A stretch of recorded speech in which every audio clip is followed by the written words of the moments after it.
Жакшы адамдар бул дүйнөдө шамчырак. Жакшы сөз жан элтет дейт. Ошондой жакшы сөздү сүйлөгөн адам дагы өзү бир шамчырак. Ошон үчүн жүрөктөргө субханалла өчүп турган от жүрөктөргөчү жакшы адамдар менен бирге отурупчу жүрөгүңөрдү жалындатып алгыла. Жүрөктөрдү субханалла күйгүзүп алгыла. Анткени чын элдерчи жүрөгүң күйүп турсачы субханалла изденүү оңой болот, жашаш оңой болот. Өчүп калган эч нерсе үмүтү жок адамдар бул дүйнөдө субхан бактылуу болот, ахиретте бактылуу боло албайт. Ошон үчүн өчпөңүздөр.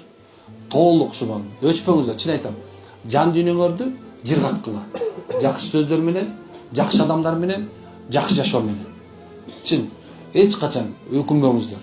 Анткени өкүнө берсеңчи, алдыга дагы бир жашоодо субхан өкүнүч пайда боло берет.